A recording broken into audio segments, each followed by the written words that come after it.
waliouawa. Ukiangalia vita ya Kagera, vijana wetu waliouawa na adui, ukilinganisha na hizi figures zinazozungumzia sasa, hawa waliokufa ni wengi zaidi kuliko ile vita. Sasa ile tuliuawa na adui, hapa tunajiua sisi wenyewe.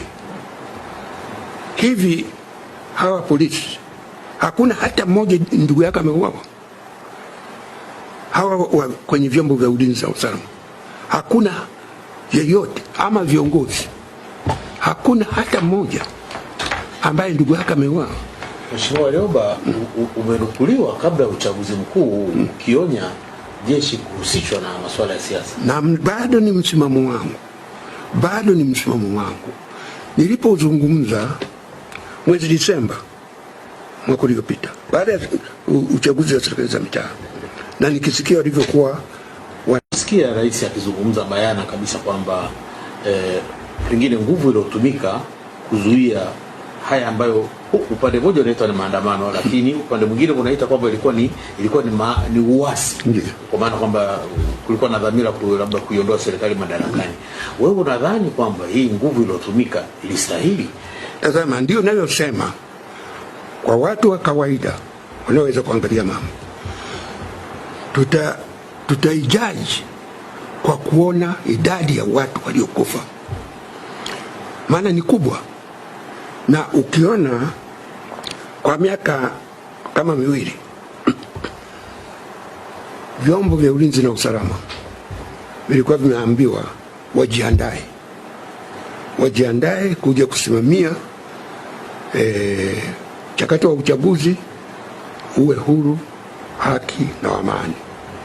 Kwa hiyo watu waliasumu vyombo hivi vimejiandaa kuja, kama kikitokea chochote wamejiandaa. Sasa tunajiuliza, walijiandaa vipi? Walijiandaa kwa bunduki na risasi, kwa sababu ndio wametumia zaidi. Nini waliandaa? Na hiyo ndio inatakiwa kuweza kujaji kama nguvu iliyotumika kwamba inafanana na mazingira.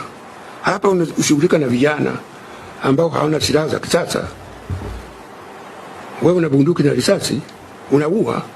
Sasa watangaze, ndio tunaweza kuamua kama kweli nguvu iliyotumika ilistahili. Mimi nadhani hali ni tofauti, maana unaona sikio walivyokuwa wanaandaa wanajeshi. Nikasema tukihusisha vyombo vya ulinzi na usalama katika siasa tutapata matatizo. Na specifically nikasema jeshi la ulinzi lisije likahusishwa kabisa katika siasa. Sasa tunaona matokeo yake ya vyombo hivi kuhusishwa na siasa, lakini kubwa zaidi kwa vyombo hivi kuhusishwa kwa siasa vimegawanyika. Ndani ya vyombo hivi kuna mgawanyiko mkubwa. Mimi walikuwa wananiambia kwamba kuna mgawanyiko ndani ya polisi, walikuwa zaidi wanazungumza juu ya polisi. Mimi sikuamini sana ulivoto. Lakini siku moja mwezi Septemba nimetoka hapa na kwenda ofisini kwangu. Nimefika pale St. Peters kwenye mataa yale. Pale kulikuwa na askari wawili wa traffic wanaongoza magari. Sasa wakati tunapiga kona, unakwenda kwa taratibu, askari wale wakaniona, watu wawili wakapiga saluti, then mmoja akatoa ishara tusimame. Kwa hiyo nikamwambia driver wangu, tunapiga kona pale, tafute mahali apaka. Kwa wale wanaofahamu mahali pale St. Peters, ukipiga kona ile unaingia Hele Sarasi. Pembeni pale kuna watu wanafanya kazi ya kuuza maua. Kwa hiyo tukaenda tukasimama pale. Wala askari wote wawili wameacha kuongoza magari, wamekimbia wamekuja kwangu pale. Wamefika, wamepiga saluti, wamenisalimu, na bila hata kuchelewa wakasema, mzee, tunashukuru tumekuona, tunaomba msaada wenu nyinyi wazee.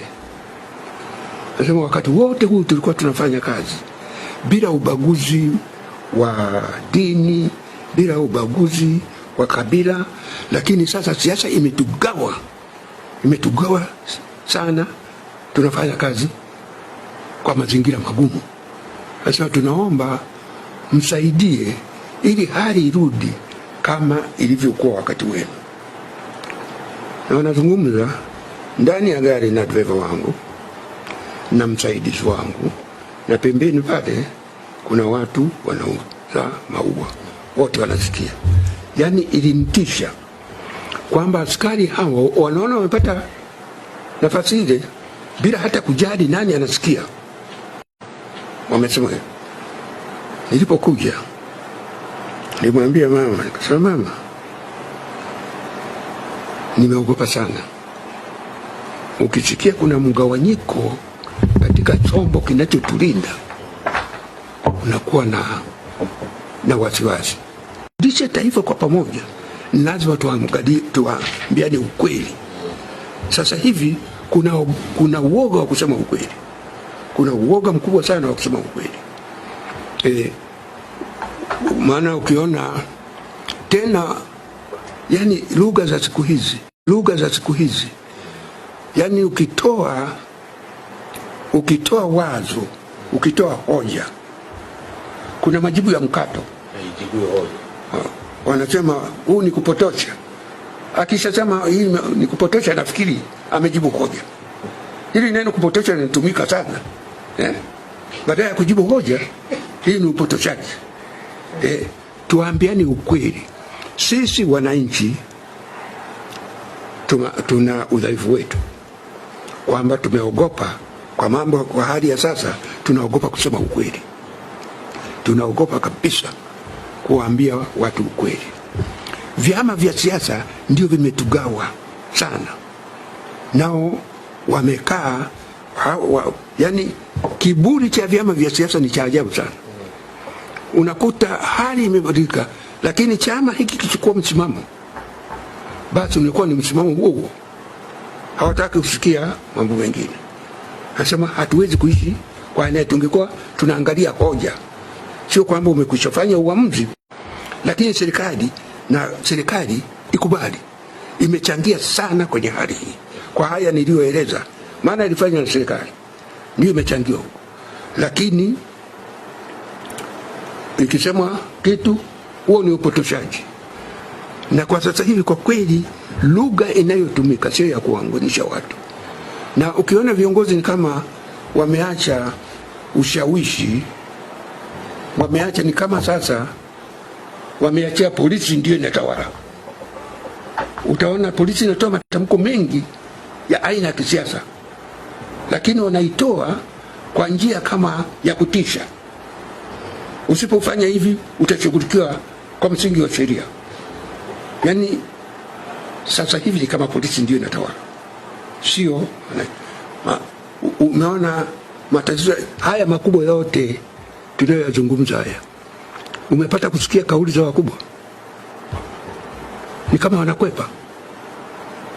Hawa ndio wanaleta matatizo.